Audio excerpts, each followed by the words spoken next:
Damos la bienvenida a quien nos escucha a un nuevo análisis a fondo.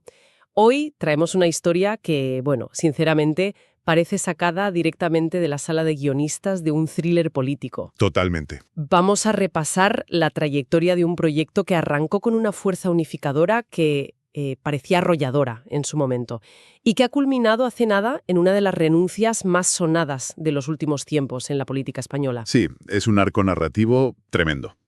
Hablamos de una historia llena de, picos de altísima expectación, ¿no? Momentos de euforia colectiva, pero también de valles muy profundos. Ya. Y para entender cómo se ha llegado exactamente hasta este punto, hoy tenemos sobre la mesa 3 documentos clave que nos van a servir de brújula a lo largo de este rato. Eso es. Vamos a usar, por un lado, un recorrido cronológico muy detallado, elaborado por el diario El País, que nos da toda esa perspectiva temporal que necesitamos.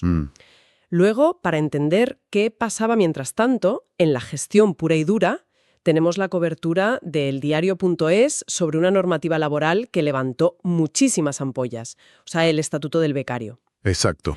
Y por último, entraremos en la disección de las palabras, los detalles más, digamos, íntimos y políticos del discurso de renuncia a la candidatura de 2027, que lo recoge La Vanguardia. A ver, la misión que tenemos hoy está muy clara.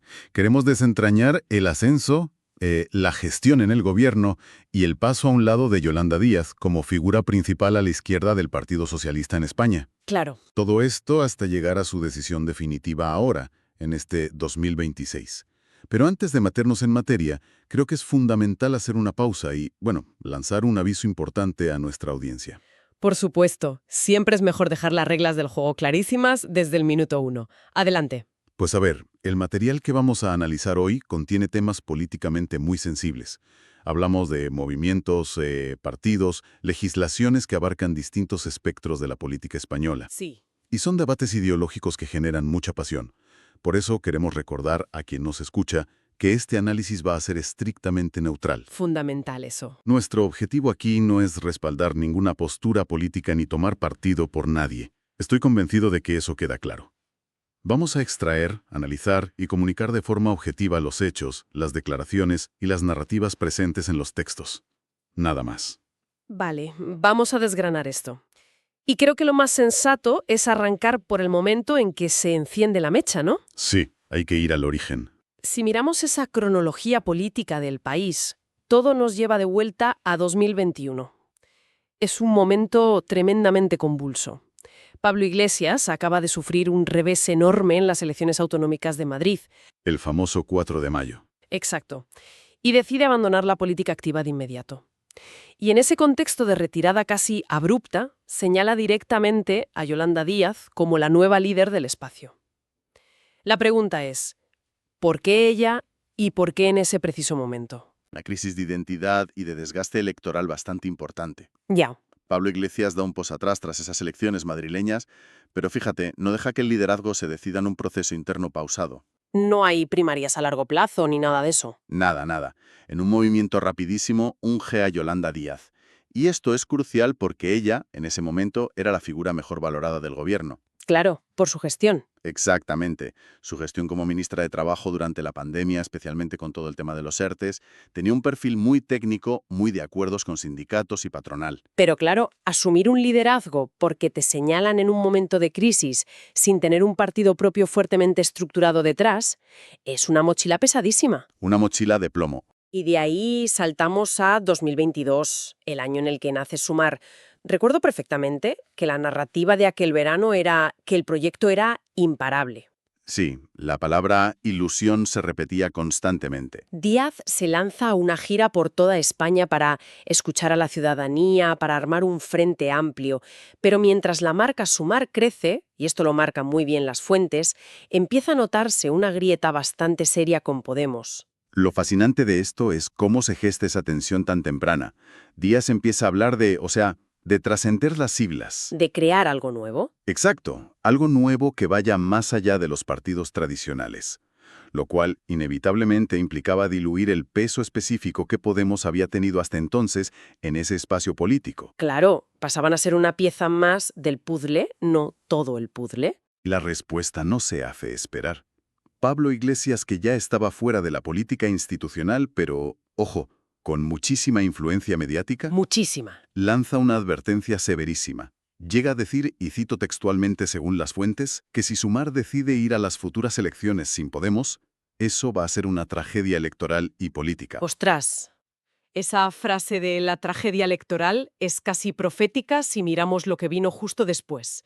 Entramos en 2023 y el panorama cambia de color radicalmente. Se celebran las elecciones municipales y autonómicas del 28 de mayo. El 28. Ujú. Y la izquierda sufre un batacazo electoral tremendo. Pierden muchísimo poder territorial. Ayuntamientos clave, comunidades autónomas. Una barbaridad. Y en medio de ese shock, el presidente Pedro Sánchez hace un movimiento de ajedrez inesperado. Adelanta las elecciones generales al mes de julio. Un volantazo. Total. Los tiempos que Díaz quería que fuesen lentos, de escucha, de construir con calma, se acortan de golpe. Es que ese adelanto electoral actúa como una olla a presión.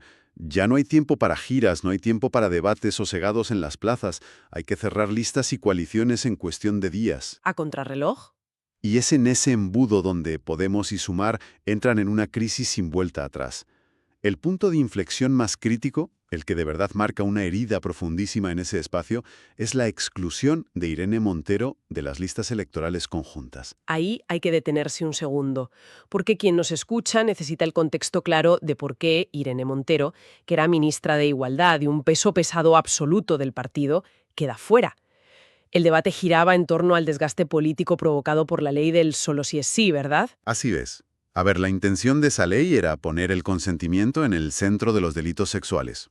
Un cambio de paradigma. Sin embargo, tuvo una consecuencia jurídica imprevista que provocó la revisión a la baja de las condenas de cientos de agresores sexuales. Sí, una cascada de revisiones. Y esto generó una crisis mediática, social y política gigantesca.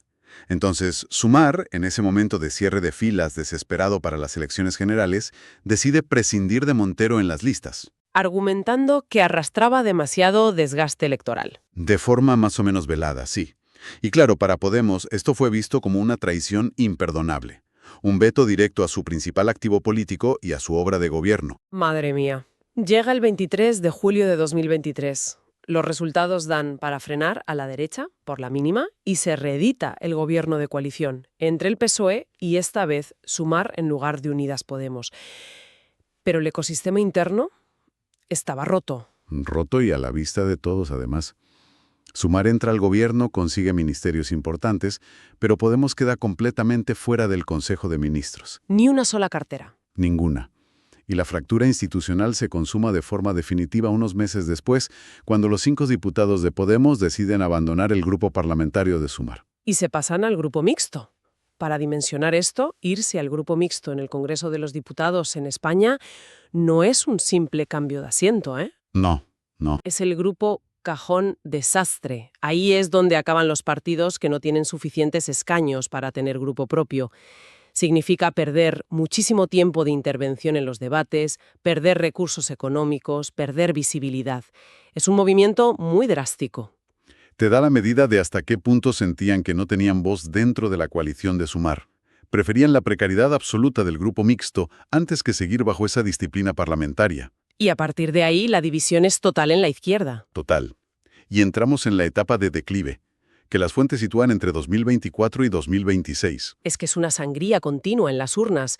Vienen las elecciones de Galicia, donde Sumar nos logra entrar en el Parlamento, luego el País Vasco, luego Cataluña con resultados muy por debajo de las expectativas. Sí, un goteo constante. Y luego está el golpe de gracia de las elecciones europeas de 2024. La formación apenas retiene 3 escaños. Y es en ese instante cuando Yolanda Díaz asume que el resultado es malo, habla de no rehuir responsabilidades y dimite de la dirección orgánica de Sumar, aunque, eso sí, mantiene su puesto en el gobierno. Y el clímax de esta línea de tiempo llega ahora, en 2026. Claro. Es cuando ella da el paso atrás definitivo, anunciando que no será la candidata en las siguientes elecciones generales. Pero fíjate en un detalle temporal que recoge la cronología y que es brutal. A ver. Esta renuncia ocurre apenas 4 días después del lanzamiento de una nueva coalición organizativa. Una alianza entre Izquierda Unida, Más Madrid, Comunes y el propio Movimiento Sumar. Hubo una foto, ¿no? Sí, hay un acto público, una foto de unidad para intentar recomponer el espacio de cara al futuro, y 4 días después, ella decide quedarse al margen de esa nueva estructura. El contraste es enorme. La dirigente que en 2021 fue ungida para liderar y que en 2022 iba a ser la argamasa que uniera a todas las marcas en un frente amplio impecable, termina en 2026 asumiendo la responsabilidad de la fragmentación. Es un giro completo de guión. Pero claro, quedarse solo con las intrigas de palacio y las peleas de partido sería contar solo la mitad de la historia. Aquí es donde se pone realmente interesante. Sí, vamos a cambiar el foco. Porque, en paralelo a todo este caos organizativo, ella estaba intentando anclar su liderazgo en algo muy tangible, que era la gestión pura y dura en el Ministerio de Trabajo. Totalmente. Mientras el espacio político se resquebrajaba, su estrategia era demostrar que el proyecto iba de legislar, de cambiar la vida material de la gente. Y la ventana perfecta para entender esta cruzada contra la precariedad nos la da la cobertura del diario.es sobre el Estatuto del Becario. Una normativa que levantó muchísima polvareda, porque tocaba un nervio muy sensible del modelo productivo español. Es que para entender por qué era tan polémica hay que mirar las cifras. ¿De qué magnitud era el problema de los becarios en España antes de esta ley? Los números son escalofriantes. Según las fuentes, estamos hablando de la existencia de 2 millones de personas trabajando gratis y sin derechos. 2 millones. 2 millones. Operando en una zona gris completamente al margen de los mecanismos reglados y oficiales de los contratos formativos o laborales. Es que es una cifra astronómica. 2 millones de personas es más que la población de muchísimas ciudades grandes de España. Y claro, cuando intentas regular esto de golpe, la respuesta del sector empresarial no es precisamente de aplauso. No, para nada. Hay una metáfora muy visual que recogen los textos para describir esta resistencia empresarial. Hablan de fuelles que se resisten. Fuelles que se resisten. Sí.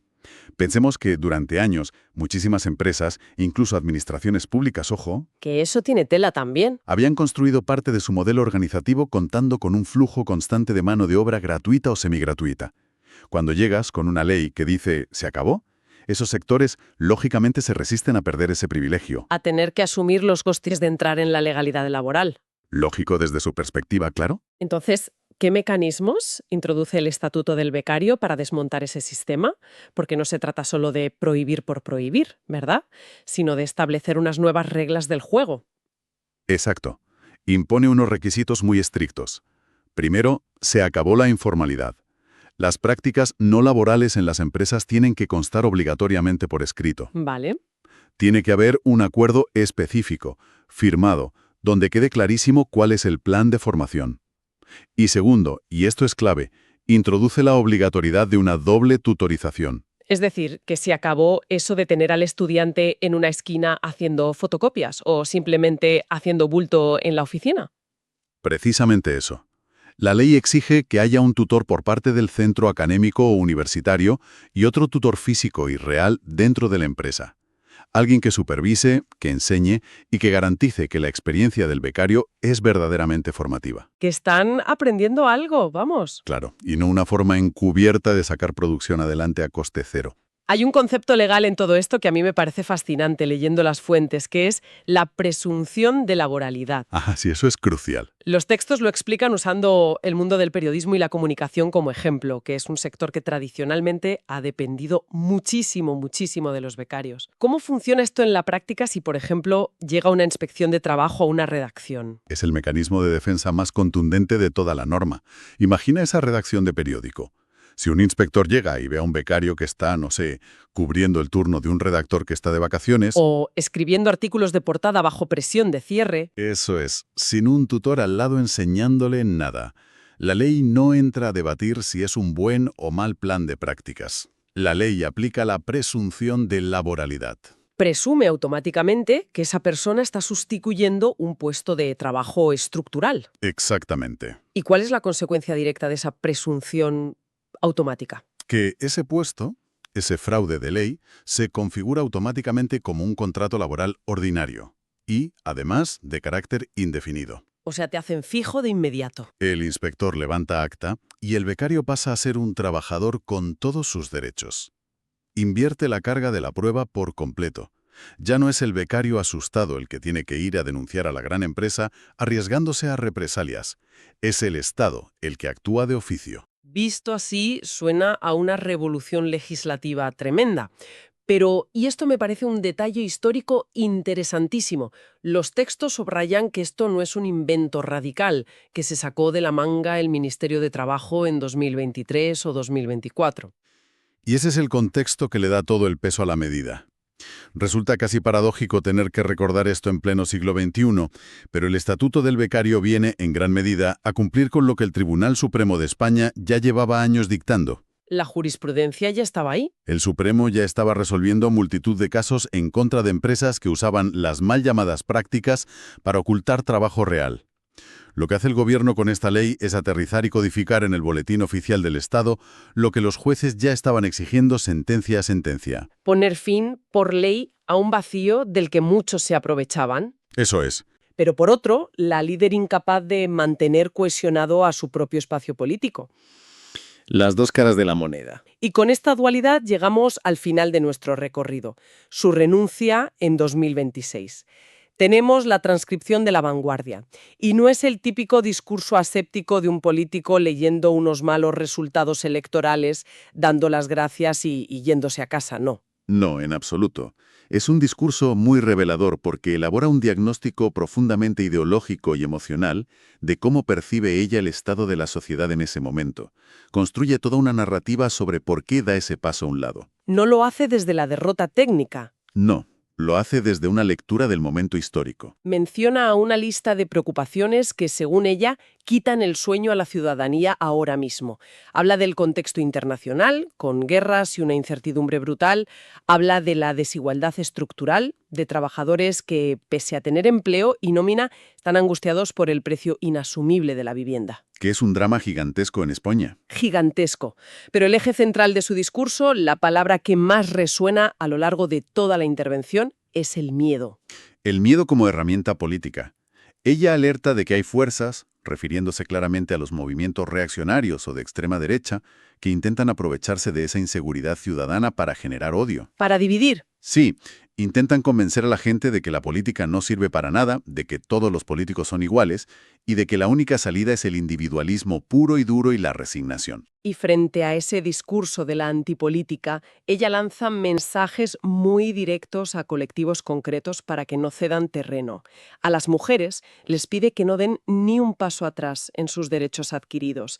A las personas LGTBI les asegura que no deben aceptar volver a vivir con miedo o volver al armario. Mensajes muy potentes.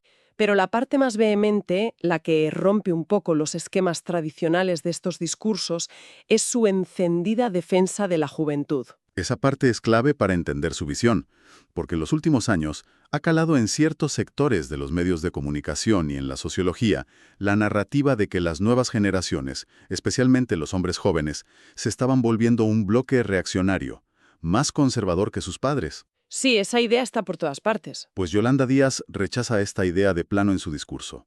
Dice textualmente que no lo acepta porque sencillamente no es verdad. Exacto. Ella les da la vuelta a los adjetivos. Define a la juventud española como crítica, como solidaria, valiente y feminista. Así es. E incluso por un ejemplo muy concreto de movilización internacional, destacando que los jóvenes fueron los primeros en las universidades y en las calles en protestar contra lo que ella denomina el genocidio palestino. Exigiendo el fin del comercio de armas. Sí, es un intento claro de reconectar a la izquierda con el nervio de la juventud. Y si conectamos esto con el panorama general de su trayectoria, el giro estratégico es monumental. Fíjate. Díaz no plantea su salida de la primera línea institucional como una rendición. Como tirar la toalla. No, lo plantea como un cambio de trinchera. Ya no les dice a sus bases, confiad en mí o votadme para que yo cambie las cosas desde el Consejo de Ministros. Es un llamamiento a la acción directa de los ciudadanos. Les pide que se organicen en lo que podríamos llamar la micropolítica. Es un concepto muy interesante. Menciona lugares físicos. Los centros de trabajo, las AMPA, es decir, las asociaciones de madres y padres de alumnos en los colegios, los hospitales, los bares, la universidad y los colegios profesionales. Reivindica el poder de los espacios cotidianos. Utiliza una frase lapidaria para cerrar esa idea que es: la calle no es de ellos. La calle no es de ellos. Es un mensaje que alienta a tomar la democracia con las propias manos en el día a día. Ella termina asegurando que España es mucho mejor que el ruido y el odio que a veces domina las redes sociales y los parlamentos, y promete que seguirá empujando y construyendo, pero desde otro lugar, con alegría y esperanza. Entonces, ¿qué significa todo esto? Si hacemos un repaso rápido del viaje que hemos analizado hoy, estoy segura de que vemos el contraste. Empezamos en 2022, o bueno, 2021, Sí, 2021. con una dirigente señalada a dedo en plena crisis para ser la gran salvadora y unificadora del espacio a la izquierda de la socialdemocracia. Pasamos por su etapa en el gobierno, donde intenta combatir el ruido político anclándose puramente en la gestión, Sacando el BOE adelante. logrando hitos importantísimos como el Estatuto del Becario para desmantelar un sistema de precariedad laboral que afectaba a 2 millones de personas, nada menos. Que se dice pronto. Y terminamos ahora, en 2026, viendo cómo sale de la primera línea electoral, desgastada por la imposibilidad de mantener unidas a las distintas familias de su espacio político. Con todas esas cicatrices. Pero se va dejando un mensaje muy claro, que es apostar todo a la movilización social, afirmando que cuando la mayoría social se pone en marcha, no hay fuerza capaz de detenerla. Es un recorrido que encapsula perfectamente las luces, las sombras, las contradicciones y, por supuesto, los límites de la política institucional contemporánea.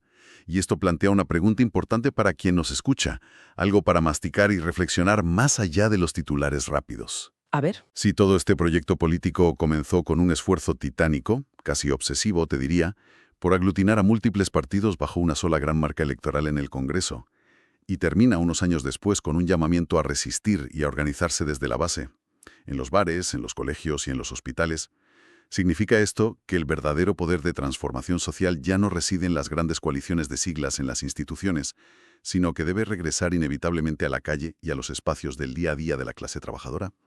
Es una reflexión espectacular para cerrar. Muchísimas gracias por la compañía en este análisis a fondo. Ha sido un recorrido intenso a través de unas fuentes muy reveladoras que nos ayudan a entender un poco mejor el complejo rompecabezas de nuestro tiempo político. Invitamos a quienes están al otro lado a seguir cuestionando, leyendo y aprendiendo sobre todo esto. ¡Hasta la próxima!